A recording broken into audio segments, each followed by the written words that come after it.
Presentamos A Fondo con José Ignacio Beteta. Análisis económico, análisis político en A Fondo.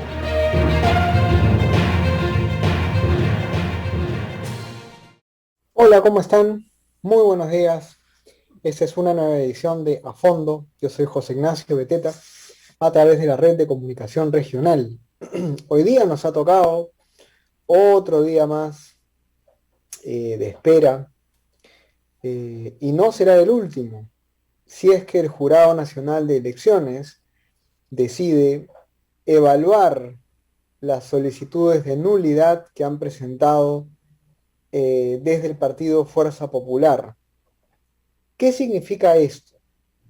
Lo que ha ocurrido en estos 3 días, el día lunes 7, martes 8 y ayer miércoles 9, que son los 3 días de plazo para presentar nulidades, solicitudes de nulidades, un grupo grande de ciudadanos, más de 100 jóvenes, 100 personas, se dedicaron a evaluar qué es lo que había pasado el domingo. Y aquí lo hemos mencionado en este programa en la mañana varias veces. El día domingo se dieron muchas irregularidades. Muchas irregularidades. Hay gente de izquierda, gente pro Castillo, gente anti Keiko, que no quiere verlas. No les conviene ver estas irregularidades. Pero el día domingo ocurrieron muchas irregularidades. Pero estas irregularidades, en un primer momento, no fueron denunciadas, no fueron, digamos, legalmente puestas en la mesa de votación. Entonces pasaron a ser contabilizadas estas actas que tenían irregularidades. Cuando la ley electoral ya cuenta un voto, la manera de sacar ese voto de la contabilidad es mucho más difícil, porque nuestra ley electoral, nuestro proceso electoral, lo que asume es que la mesa es la última instancia prácticamente para evaluar un voto. Después de eso solamente viene el jurado especializado electoral y el jurado nacional de elecciones sobre mesas o actas o votos impugnados el mismo día domingo. ¿Qué pasó el día domingo? Perú Libre impugnó muchísimos votos y muchísimas actas, número uno. Número dos, los mismos órganos de la OMPE departamentales observaron muchas actas. El 80% de estas actas se observaron o se impugnaron en zonas en las que Keiko había ganado. Esas se han ido resolviendo en el camino. Pero el domingo no se impugnaron todas estas actas que les comento ahora, que son más de 1.400 actas, en las que se han encontrado irregularidades y errores y muchas otras cosas, digamos. ¿Qué ha pasado entonces en estos 3 días? Como les decía, se han analizado, se han encontrado las pruebas, muchas pruebas son muy sólidas, hay otras que son de errores materiales que no van a pasar, no van a ser incluidas, porque los errores materiales no se puede pedir nulidad sobre un acta con errores. Solamente se puede pedir nulidad sobre actas que han tenido evidencia o prueba de corrupción, de cohecho, de colusión para afectar a uno de los candidatos. De esas hay muchas. ¿Aceptará el Jurado Nacional de Elecciones estas nulidades? Ojo, es la primera pregunta. ¿Aceptará estas solicitudes de nulidad? La segunda pregunta es si las acepta. Cuando las evalúe, ¿será capaz de realmente, ¿no es cierto?, sacar esos votos de la contabilidad con el riesgo que eso implica, entre comillas, riesgo, digamos, ¿no?, con la posibilidad de que eso voltee las elecciones a favor de Keiko Fujimori cuando ya estamos a 3 días? ¿Qué pasó el domingo? ¿Qué ha pasado? Bueno, hoy ya tenemos un súper invitado con nosotros. Tenemos con nosotros al periodista, al analista y al escritor Carlos Paredes. Carlos, ¿cómo estás? Muy buenos días. Hola José Ignacio, ¿cómo estás? Gusto de saludarte y también a toda tu audiencia a través de esta plataforma. Gracias. Sí, este programa llega, como ustedes saben, a 9 regiones del Perú, casi 40 radios locales, así que es un programa que tiene mucho alcance y mucho impacto, casi 1 millón de personas. Carlos, fuiste criticado por unas afirmaciones, unas declaraciones tuyas en Twitter, incluso creo que hasta la misma OMPE salió a responder a tu tweet y eso te valió muchas críticas, muchas polémicas, digamos, al respecto. Cuéntanos un poco primero eso, quiero conocer la versión de lo que pasó con tu tweet, con tus afirmaciones, y luego te quiero preguntar acerca justamente de esta coyuntura en la que estamos. Sí, mira, el espíritu de mi tweet es muy simple, ¿no? Lo que tú estabas diciendo, hay nomenclatura técnica, electoral, que está incluida en la propia ley, y hay el sentido común de los ciudadanos que no somos expertos en legislación electoral, pero el espíritu de mi tweet era muy simple.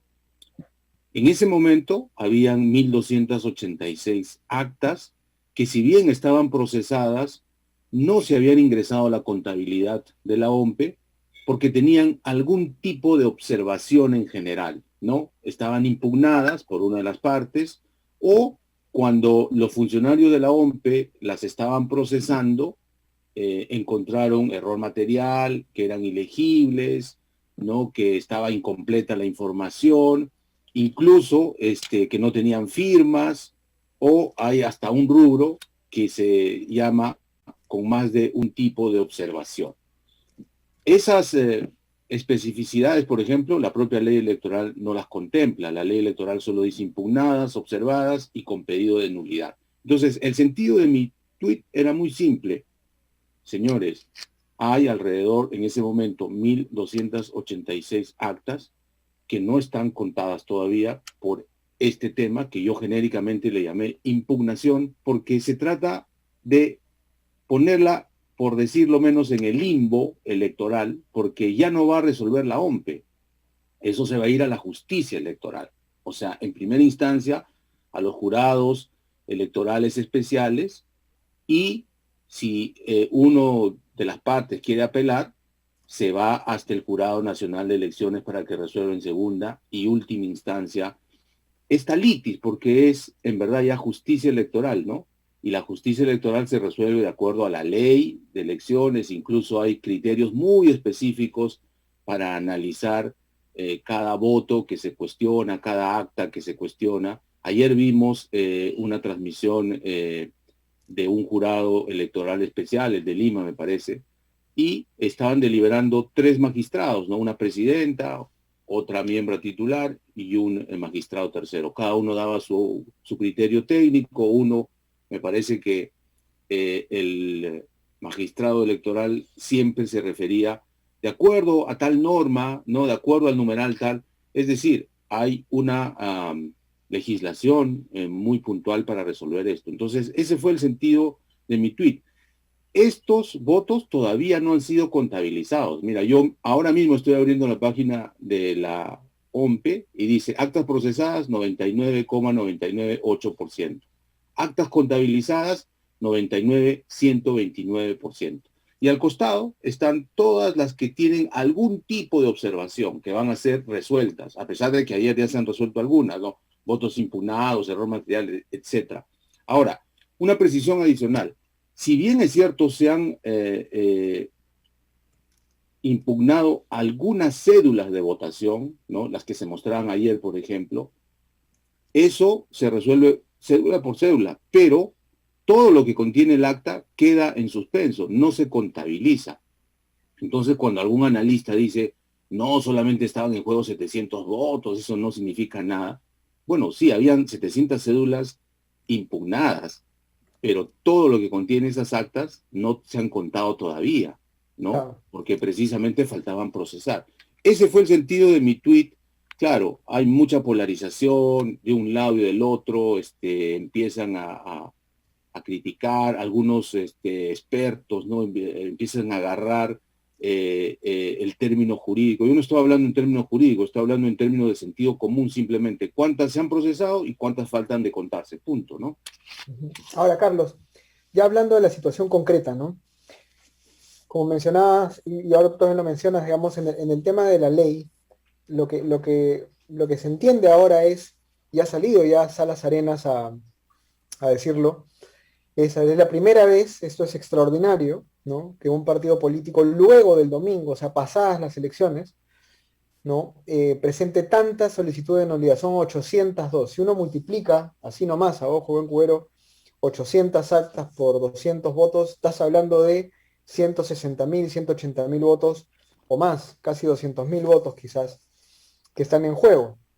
Y evidentemente, estas son actas, o sea, se está pidiendo nulidad de actas, ya no de votos, sino de actas, porque estás hablando de actas que tenían fallecidos, menores de edad, N problemas en las coincidencias. Y ya te pregunto más por el tema político, no tanto por el tema legal o electoral. ¿Cómo ves o sea, cómo ves estos 3 días? ¿Qué crees que puede pasar? ¿Cuáles son las presiones que están en juego? ¿Qué desenlace le ves a este asunto? Mira, yo creo que hay un tremendo problema político, ¿no? Porque el país está fraccionado en dos partes iguales, está claramente dividido con dos opciones, ¿no? Y yo creo que desde mi particular punto de vista, la Corte Suprema, la Sala Plena, hizo mal en no cambiar a el magistrado Jorge Salas Arenas como su representante ante el Jurado Nacional de Elecciones y a su vez para que lo presida, ¿no? Porque venía ya cuestionado. No me voy a remontar a sus antecedentes profesionales, ¿no? De defensa de acusados por terrorismo, siendo que una de las agrupaciones que está disputando esta segunda vuelta, pues tiene esa ideología, está asociado a ese grupo radical de izquierda, en fin, se ha hablado mucho de eso, Movadez, Conare, etcétera, etcétera. Pero yo solamente quiero hablar de un antecedente que está en esta misma elección, en este mismo proceso, no remontarme décadas atrás.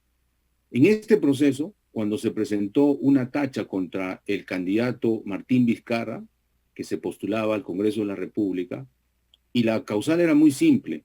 El señor no había cumplido con declarar todo su patrimonio, que es requisito indispensable para postularse a un cargo de elección popular. Él no había omitido declarar que era dueño del 25% de una empresa importante, agrotécnica Estuquiña, que la conformó con sus hermanos allá en Moquegua, que es una empresa que tiene un patrimonio hoy avaluado en $2,500,000, porque tienen 64 hectáreas de terreno muy cerca a la ciudad de Moquegua. Ese dato que había omitido era causal para que salga de carrera. Y hay antecedentes, hay jurisprudencia, hay casos de varios candidatos, no de uno, que se le ha sacado a carrera porque no declaró un vehículo que había recibido por herencia, una moto que su madre le había regalado, etc. Pero en ese caso específico, el periodista Ricardo Uceda investigó el tema a fondo, escribió hasta 2 columnas en el diario La República y dijo en pocas palabras que había habido un faenón ahí, ¿no? Porque se había retrocedido varios casos, se había cambiado incluso el sentido de un voto, se negaban ellos, por transparencia, a entregar los audios de las deliberaciones que ahora Salas Arenas dice que van a ser públicas también. A mí ese antecedente no me causa ninguna garantía como ciudadano, porque además, ya después yo descubrí en Moquegua que el señor Salas Arenas es hermano de un gran amigo del señor Vizcarra, que es médico de él y había sido médico de cabecera, cardiólogo de su madre. Entonces, ese tipo de conexiones y relaciones a mí me causan, por lo menos, dudas, porque hay un dato adicional. El Jurado Nacional de Elecciones no está completo, le falta un miembro. Es el representante del Colegio de Abogados de Lima, que por diversas razones se han anulado las elecciones en los últimos 5 años, creo. Entonces el señor Salas, como presidente, tiene doble voto, puede deliberar en un sentido o en otro. En ese sistema, siendo que esta es una elección muy cerrada, se está peleando voto a voto, ¿no? Acta a acta.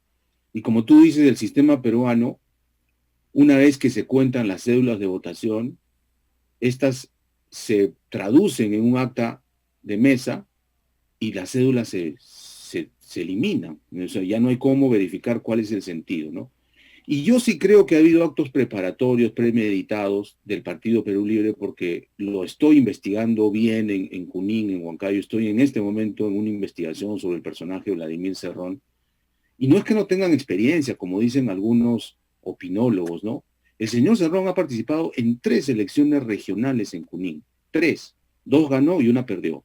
Así que tiene toda una maquinaria y tiene know-how venezolano, ¿no? De cómo meterse a las... Y que viene además del know-how cubano, que se han dedicado siempre a hacer eso, ¿no? Hace mucho tiempo. Él se ha formado 11 años en Cuba como un cuadro político de esa facción. Pero además tiene una experiencia en una elección presidencial también, que él se postula y después renuncia, ¿no? Así que no es ningún novato en política. Además, ellos han acreditado más personeros que Fuerza Popular, y yo creo que Fuerza Popular se descuidó de una manera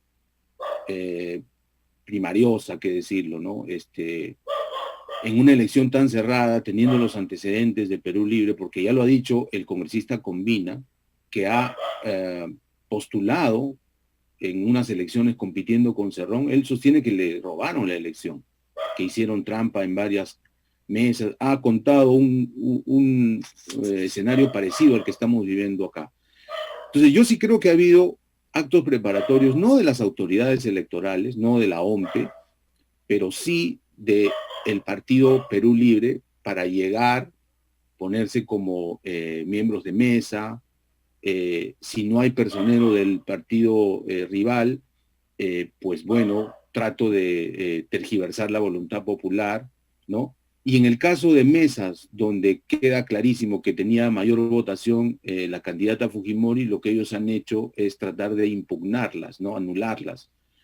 La ha mostrado la televisión imágenes donde un personero de Perú Libre, acá en Lima, cuando le dan las cédulas para que las firme, el señor les pone una raya adicional, varias rayas adicional, garabatos, previendo que si esa mesa va a tener mayor cantidad de votos fujimoristas, la va a impugnar porque va a decir, no, esta cédula está manchada, ¿no? Por lo tanto, que vaya a resolverse al jurado electoral especial y después probablemente al jurado nacional de elecciones. O sea, yo sí creo que se ha enturbiado por estas 2 razones, y una tercera que viene más atrás, que yo diría no es nada intencionado, pero el sistema debería modernizarse. A mí me parece anacrónico, y esto es también responsabilidad de RENIEC, porque no podemos en un escenario, en tiempos donde las tecnologías de la información son muy ágiles, muy rápidas y nos permiten actualizar data en segundos, hacer el corte del padrón electoral un año antes, pues. Eso no pasa en ninguna democracia moderna, ¿no? Y en el Perú, que hemos tenido una tragedia por la pandemia, por lo menos 180,000 peruanos están en el padrón, pero ya fallecieron. Y segundo, la prensa está encontrando que hay muchos ciudadanos que han fallecido antes de marzo del 2020, cuando empieza la pandemia, el corte fue en abril del 2020 del padrón, que continúan en el padrón electoral. Eso quiere decir que en RENIEC no ha habido una diligencia, no ha habido un trabajo prolijo para hacer un padrón electoral realmente actualizado, que no tenga errores. Y esto es atribuible básicamente a estas autoridades que hoy están siendo cuestionadas porque no hicieron bien su trabajo en su momento, ¿no? O sea, RENIEC puede haber presentado a través de algún congresista o del propio Ejecutivo, ¿no? Es parte del Ejecutivo del Estado, un proyecto de ley para actualizar este artículo de la ley electoral y decir, el padrón no se corta un año, se corta pues 2 meses antes, el tiempo suficiente como para poder tener un padrón más o menos realista, ¿no? Todo esto junto, José Ignacio, hace pues un cóctel, yo diría, bastante explosivo en un ambiente polarizado, en medio de la pandemia, donde tenemos una multicrisis, crisis económica, crisis sanitaria, crisis política, exacerbación social, y todo esto no ayuda a que los ciudadanos confiemos en nuestras autoridades, que este proceso electoral sea legal y también sea legítimo, ¿no? Yo creo que cualquiera de las partes que termine finalmente ganadora va a tener un ambiente bastante convulso socialmente y político también. Entonces, ese es el problema que yo veo desde el punto de vista político. Lamentablemente, no se han escuchado las voces que pedían mayor transparencia, no hubiera pasado absolutamente nada si la Corte Suprema, la Sala Plena, se reunía, analizaba el problema político en ciernes y decían, Salas Arenas tiene ya estos cuestionamientos, va a provocar problemas de legitimidad, mejor pongamos a alguien que no tenga ninguna mancha y que le garantice que el jurado va a ser un tribunal realmente imparcial y va a conducir esto bien. Ahora, esta elección puede estar en manos de una sola persona, de Jorge Salas Arenas, porque él en última instancia va a definir qué actas valen, qué actas no valen y qué, por lo tanto, qué votos se cuentan y qué votos no se cuentan. Y cuando tienes una elección muy cerrada, ese es un problema para mí. Ahora, es una gran presión la que tiene encima, ¿no? Yo pensaba, a ver, obviamente con el bagaje que tú le estás dando a Salas Arenas, que yo coincido en que tiene una historia complicada, por lo menos, por decirlo de alguna forma, una historia con antecedentes que lo hacen ya un personaje discutible, ¿no? Y Salas Arenas está ahí ahora. Igual es una situación complicada, porque fíjate, tienes este bagaje, esta probable tendencia ideológica, y además tienes la presión popular, porque hay mucha presión popular de que ya esto se acabe, hay gente que está cansada, desgastada, y que ya quieren que Castillo sea declarado presidente, no porque quieran a Castillo, sino simplemente porque ya fue, ¿no? Esa es la frase de muchos, ¿no? Ya me cansé. Pero del otro lado tienes a decenas de abogados que realmente son de los mejores abogados del país, que te están mirando en este momento, vamos a llamarlo así como de una manera coloquial, te están mirando la ropa interior, porque si tú haces un paso en falso, o sea, a ver, si Salas Arenas no acepta la nulidad o la solicitud, no acepta las solicitudes de nulidad, estas 800 y tantas solicitudes que ha presentado Fuerza Popular, en donde hay casos flagrantes, si no las acepta, además dentro del plazo, porque han sido presentadas ayer, o sea, dentro del plazo, y con pruebas, si no acepta evaluarlas, él personalmente se está metiendo en un problema también legal. O sea, está dejando él personalmente algo, una mochila que la va a cargar cuando deje de ser presidente del Jurado Nacional de Elecciones, que va a ser dentro de poco, porque estos cargos, tú sabes que son cargos prestaditos, ¿no? Es una presión fuerte de los dos lados, digamos. El escenario, para mí, no es nada fácil, José Ignacio, porque, como dices tú, hay presión de la calle de ambos lados. Ayer la marcha convocada por, digamos, los adherentes Independientes, claro. Fujimori ha sido contundente. Hay mucha gente que no se metía en política activa, clase media, media alta, que hoy están saliendo a las calles con sus camisetas y sus banderas y están diciendo que respeten mi voto, yo no voy a aceptar que se haga trafa en las mesas, ¿no? Y del otro lado también, no al fraude, o sea, los dos están, no explícitamente, pero están reclamando que se termine esto.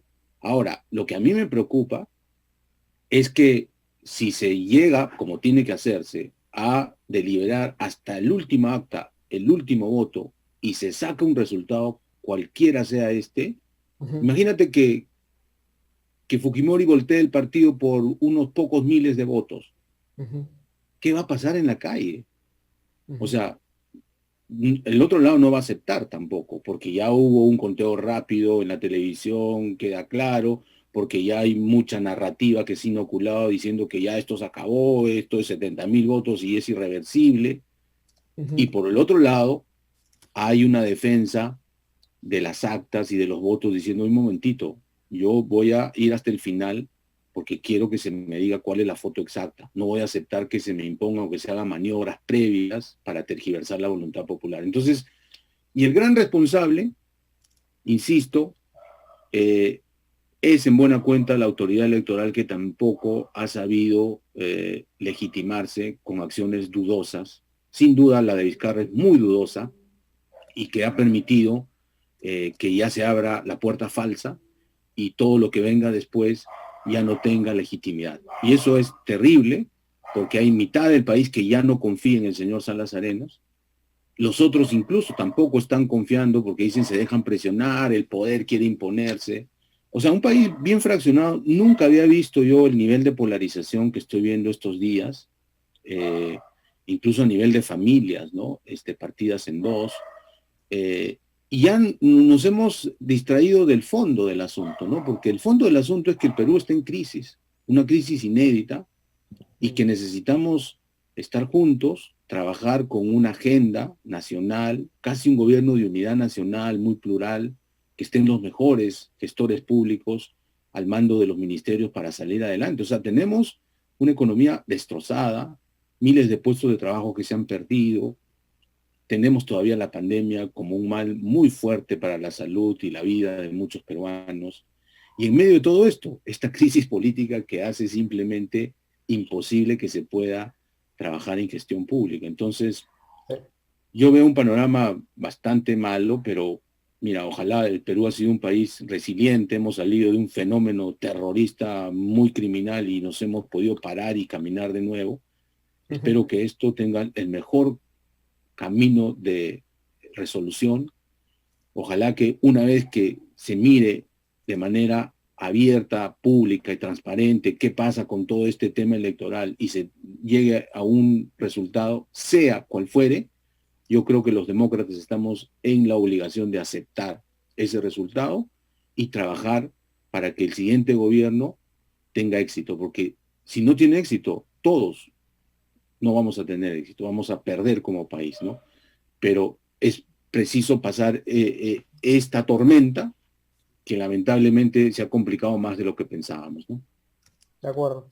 Bueno, muchas gracias, Carlos, por estar con nosotros. Seguramente conversaremos más adelante. Y nada, adelante con tus investigaciones, suerte con los proyectos en los que estás. Gracias. Gracias, José Ignacio. Un abrazo, saludos a toda tu audiencia. Gracias, está muy bien. Bueno, hemos estado con Carlos Paredes, investigador, periodista, analista también. Y la situación es complicada, como bien dice, ¿no? La proyección que tenemos ahora es una proyección en la cual, en las manos de una sola persona, en las manos del presidente del Jurado Nacional de Elecciones, va a estar el destino del país. Y él va a tener que decidir si es que acepta esas solicitudes de nulidad o si simplemente las deja pasar. Pero estamos hablando de más de 800 actas, recuerden eso. Son más de 800 actas que se han presentado ayer, pero han sido más de 1.200, 1.300 las que se han descubierto. Y en cientos de estas actas, en más o menos 400, 500 actas, hay hechos totalmente irregulares, no de errores, sino de manipulación. Así es, entonces, esto no es algo fácil, esto no es simplemente déjalo pasar, ustedes tienen que estar informados. Castillo no ha ganado, no hay un ganador en este momento, porque tienes 800 actas que han sido presentadas a los jurados especializados electorales y que están siendo probadas, se ha demostrado que tienen muchas irregularidades. Así que hay que estar atentos a esto, ustedes como ciudadanos inteligentes, valiosos, comprometidos, así sean pro Castillo o así sean pro Keiko, tienen que aceptar que esta situación no es normal, que el domingo han ocurrido cosas extrañas, irregulares, y que esto tiene que ser investigado. Y que hasta que no sea investigado no podemos declarar un presidente. Muchas gracias, nos vemos mañana otra vez en A Fondo. Soy José Ignacio Beteta, gracias por estar con nosotros. Hemos presentado A Fondo con José Ignacio Beteta.